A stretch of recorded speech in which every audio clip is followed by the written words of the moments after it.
올해로 31하고 동갑내기 남자친구와 올 연말에 결혼 앞두고 있던 예비신부였습니다. 연애 3년 하면서 성품 좋고 생활 방식도 반듯한 사람이라 연애 시간이 길어져 가면서 결혼을 하면 이 사람이랑 하지 않을까 하는 생각을 갖게 되었습니다. 자연스럽게 남자친구 입에서 결혼 이야기가 먼저 나왔고요. 2달 전에 양가 상견례까지 끝냈습니다. 생각해보면 상견례 자리에서부터 조금씩 삐걱이기 시작했던 것 같습니다. 저희 부모님과 제 여동생이 같이 참석을 했고 남자친구 쪽에서는 남자친구의 누나와 남자친구의 부모님이 나오셨어요. 제가 다른 상견례 자리를 참석해본 적은 없었기 때문에 뭐라 말씀은 드리지 못하겠지만 그냥 서로 덕담 오가고 옛날 이야기 하시고 별반 다를 것 없는 상견례 자리였었던 것 같네요. 그런데 이제 덕담 오갈 때 자기 자식들 자랑보다는 그냥 자식 잘 키우셨다 하듯이 주거니 받거니 하시잖아요? 저희 부모님께서도 그럴 의도로 꺼내신 말씀이셨던 것 같은데 남자친구 부모님은 그걸 그 말 고지고대로 받아들이시더라고요. 그리고 돌아오는 말이 전혀 없던 거예요. 보통은 자식 잘 키우셨다, 뭐 그런 이야기하면 겸손하게 그쪽이야말로 자식 잘 키워냈다 하는 게 보통 아니겠어요? 그런데 그걸 그냥 내가 자식 참 잘 키웠지요 하고 넘기고 나서 고개만 끄덕이고 가타부타 되돌아오는 말이 없으니까 분위기가 약간. 남자친구 어머님은 자식을 잘 키워냈고 저희 부모님은 그걸 부러워하는 사람들처럼 돼버린 거예요. 순간 저희 엄마도 남자친구 어머니 쪽에서 아무 말이 없으니 살짝 당황을 하셨고 그래도 이대로 넘기면 제 꼴만 이상해진다고 생각하신 건지 우리 딸도 어려서 속 한 번 안 썩이고 자기 앞가림 잘하더니 이렇게 훌륭하게 자랐다. 셀프로 자화자찬을 하시면서 대화의 마무리를 지으셔야 했습니다. 뭐 거기서 넘어갔으면 그냥 작은 해프닝 정도로 생각하고 넘기겠는데 남자친구 어머니는 이 자리에서 자랑할 수 있는 건 자기 아들밖에 없다고 생각하시는 건지 그래도 우리 아들만큼은 잘 풀리지는 않은 것 같다는 어이없는 말을 꺼냈어요. 남자친구는 대기업 다니는 직장인입니다. 대학교인 서울로 나오고 취직 준비 1년 조금 넘게 해서 대기업에 들어갔어요. 남들 부러워하는 대기업 다니고 소위 교과서적이라고 불릴 만한 태클을 타서 직장을 갖게 되었으니 잘 풀린 부분에 대해서는 저도 그 말이 틀렸다고 생각하지는 않습니다. 제가 다니는 회사 네임밸류가 남자친구가 다니는 대기업 회사에 비해서 떨어지는 건 맞아요. 대기업이 아니니까요. 그렇다고 어디 빠지는 회사는 아니고 특정 부분에서는 제가 다니는 회사가 업계 신뢰도도 높은 편입니다. 심지어 저는 사무직도 아니고 현장직이라 실무 경험이 높고 업계에서도 나름 인정받고 있는 사람인데 겸손 떨 필요까지는 없지만 자기 아들은 잘났고 저는 자기 아들만은 못하다는 생각을 가지고 있다는 걸 굳이 상견례 자리에서까지 나타낼 필요가 있나 싶었습니다. 아무튼 상견례 이후로 저랑 남자친구도 본격적으로 결혼 준비에 들어가기 시작했는데 결혼 준비 시작부터 이게 맞나 싶은 생각이 들었어요. 저는 24세 졸업하자마자부터 회사 들어가 여태까지 모아온 돈이 8천만 원이었습니다. 사실상 액수는 많지만 제 나이와 경력, 연봉 같은 거 생각해봤을 때 많이 모은 편은 아니에요. 제 딴에는 너무 악착같이만 살면서 제 인생 한 번뿐인 20대를 아무런 추억도 없이 직장과 집만 왔다 갔다 하면서 아무런 추억도 없이 보내기는 싫었기에 주말마다 국내 여행도 자주 다니고 해외여행도 몇 번 다녀왔습니다. 배워보고 싶은 게 있으면 회사 퇴근 후나 주말을 활용해 배워보기도 했고요.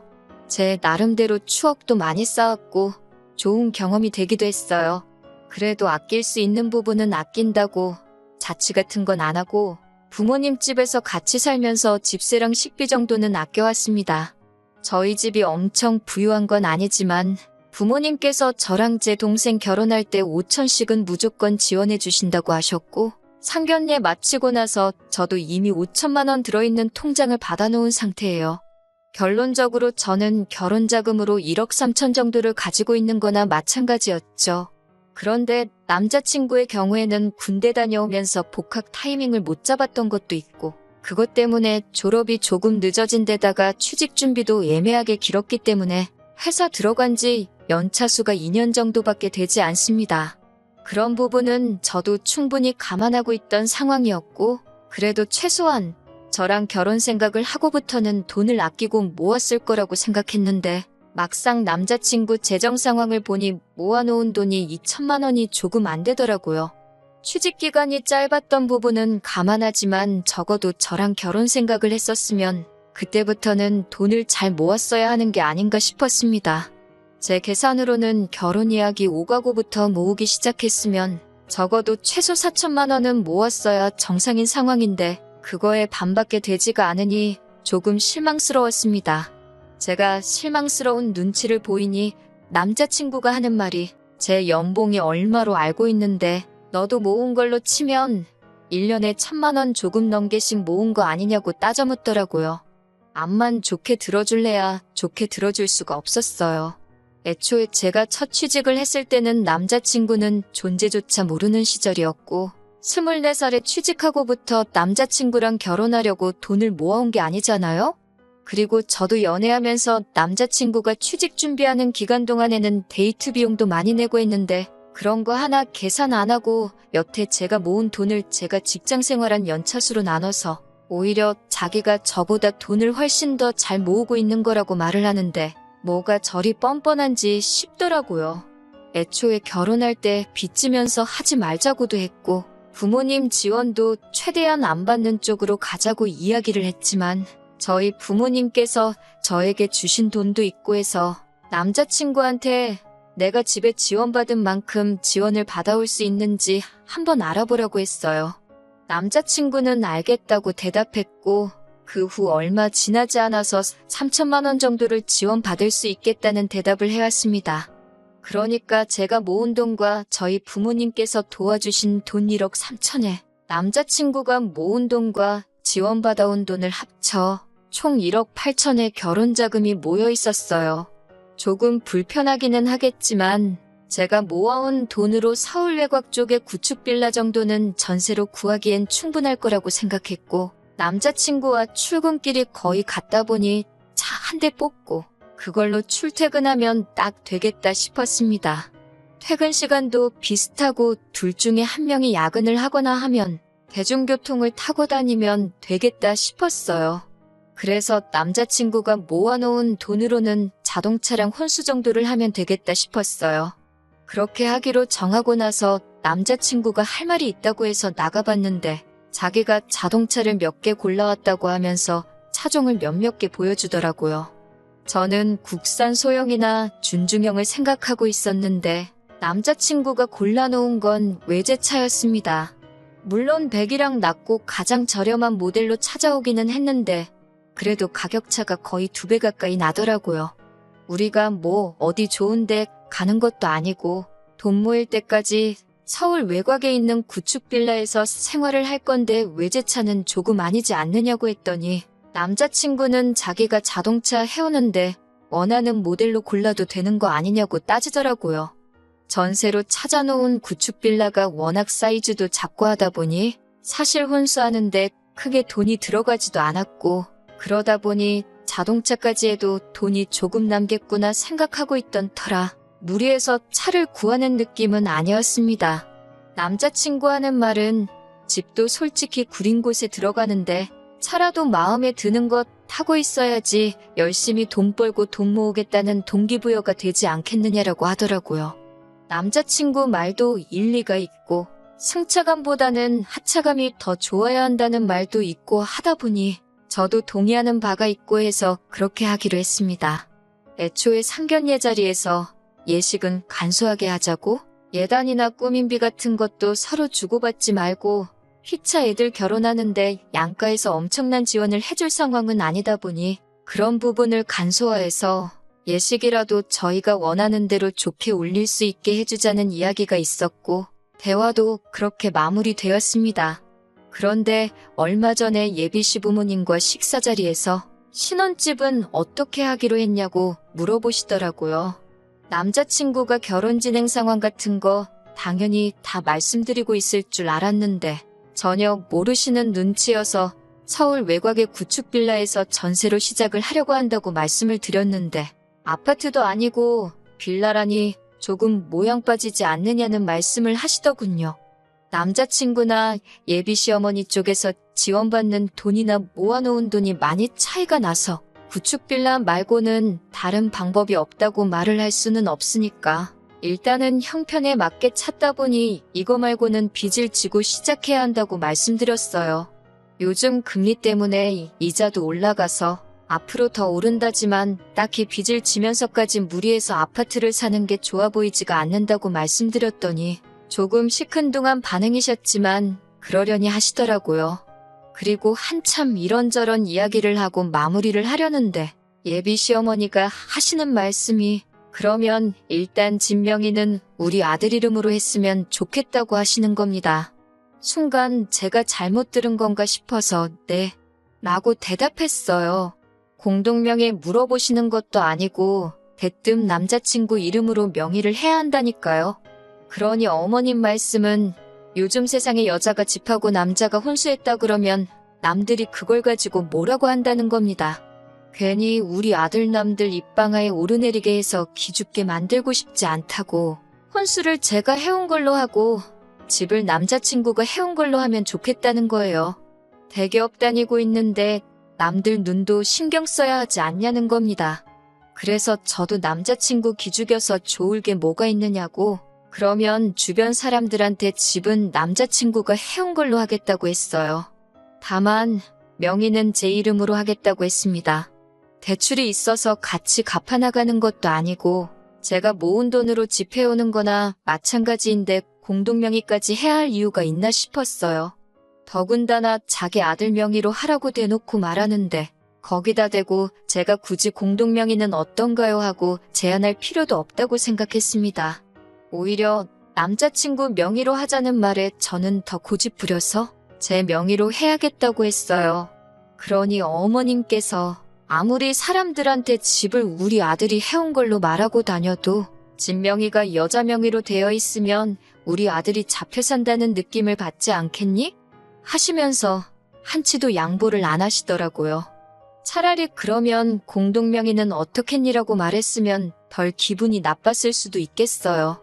그런데 아무리 남자친구가 자동차랑 혼수를 해온다고 하더라도 집에는 돈 한 푼 보탠 것도 없는 거나 마찬가지인데 자꾸 명의를 가지고 뭐라고 하고 있으니 마음속이 복잡해지고 이야기하고 보니 어머님은 한치도 양보할 생각이 없어 보이고 그러다 보니 밥도 먹는 둥 마는 둥 하고 나올 수밖에 없었습니다. 남자친구가 저를 집까지 데려다 주는 길에 이야기를 잠깐 나눴습니다.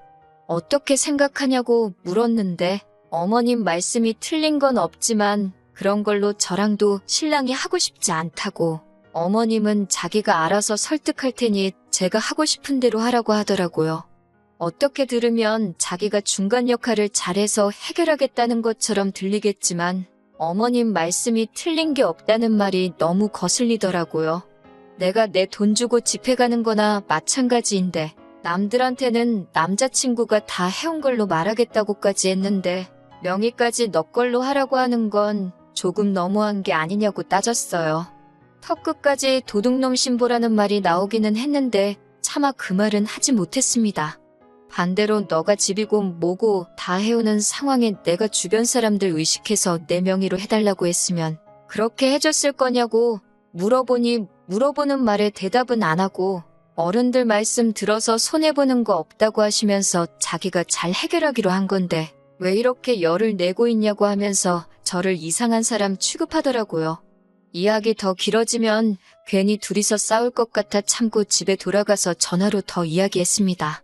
결과적으로 명의는 남자친구 명의는 가당치도 않는 이야기고 어떻게 공동명의로도 할 생각 없고 제 명의로 하겠다고 결론 지었지요. 남자친구도 자기가 어머님은 책임지겠다고 하더니 다음날 아침에 출근 준비하고 있는데 대뜸 어머님한테 전화가 와서는 공동명의하라고 통보를 하시더군요.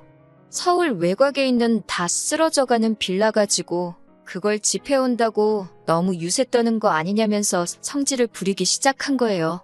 저는 당장 출근 준비하느라고 정신이 없는데 전화로 그러고 있으니까 더 짜증이 나더라고요.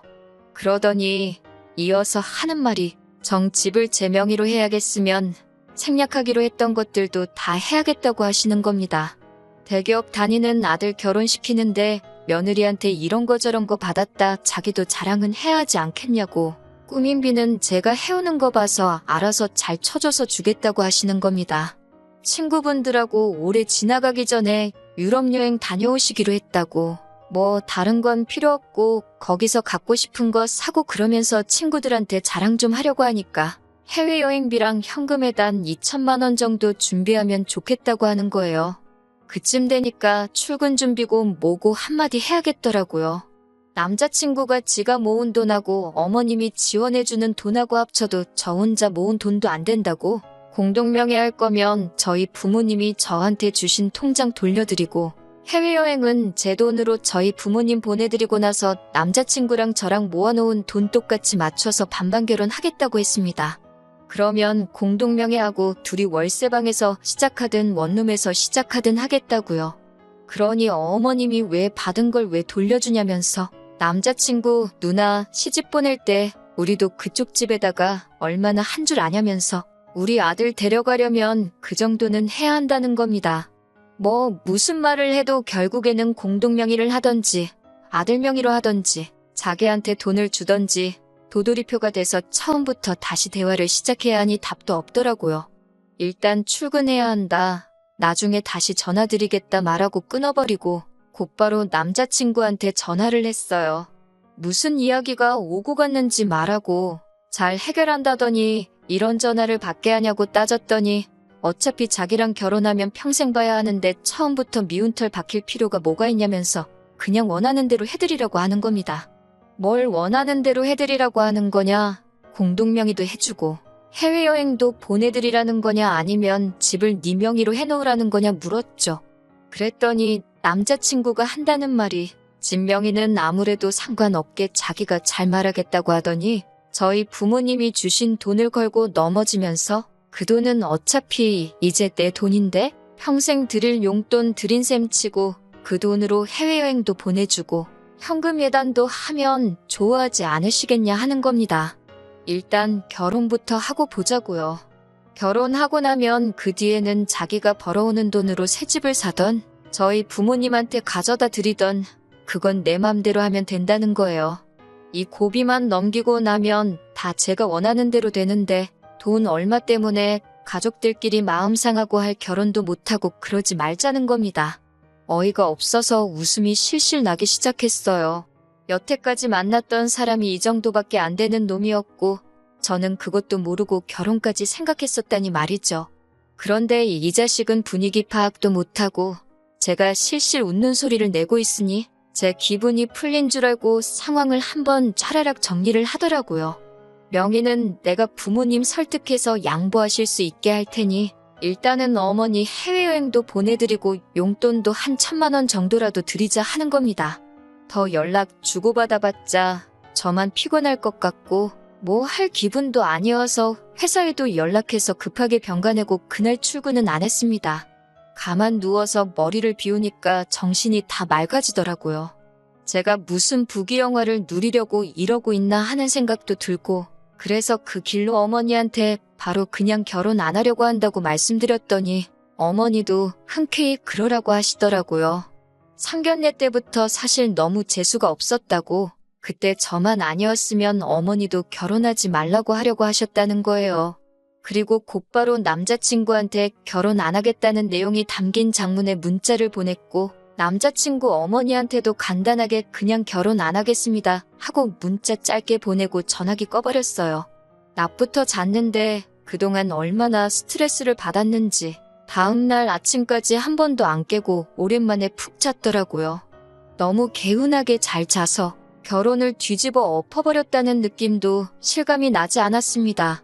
출근 준비하면서 전화기를 켰더니 남자친구부터 남자친구 부모님 전화에 모르는 번호까지 해서 전화부터 문자까지 아주 난리가 났더라고요. 그날은 출근을 해야 하니 더 이상 전화기를 꺼놓을 수는 없어서 전화번호들 전부 싹 다 차단해버렸습니다.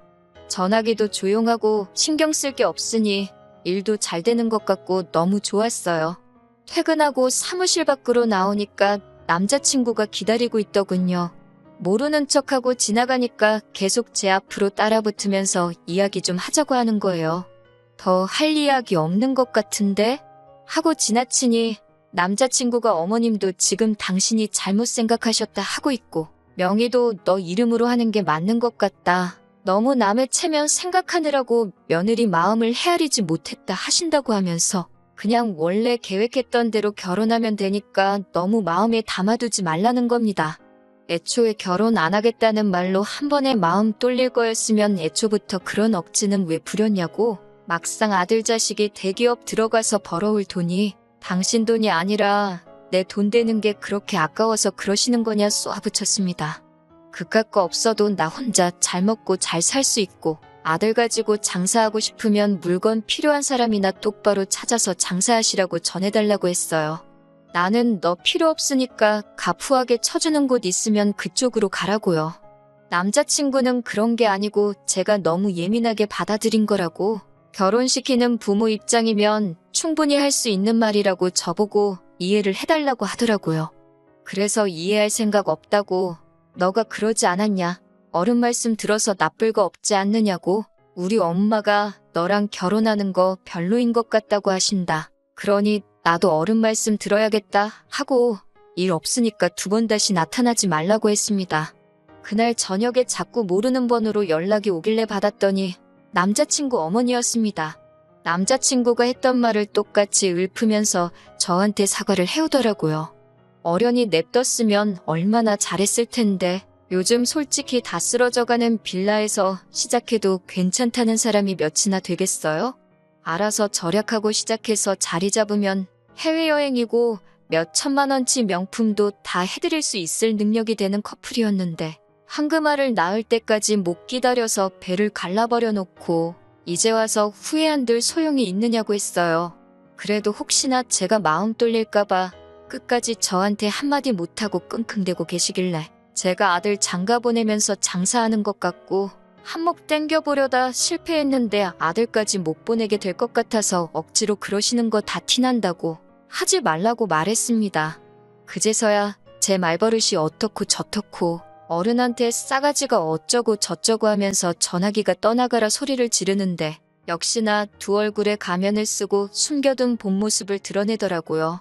진심인 척 하던 사과에도 마음 안 돌리고 굳게 먹은 제 자신이 다 자랑스러워지더라고요. 잔정에 휩쓸려서 또 다시 잘못된 선택을 할 뻔했는데 마음 굳게 먹어서 시월드 지옥에 제 발로 들어갈 뻔했는데 유턴을 했습니다. 주변 사람들이 왜 파혼했느니 궁금해하는데 내가 집해오는데 명예 남자친구 이름으로 해놓으라 그래서 그랬다니 다른 사람들이 길게 물어보지도 않더라고요. 그걸 보니 제가 절대 잘못된 결정을 내린 것 같지 않아요. 알 사람들은 다 알지만 저는 떳떳하니 위축되지 않고 잘 지내볼 생각입니다. 어차피 금방 잊혀질 거예요. 사람들이 남 일에 크게 관심이 있거나 하진 않더라고요.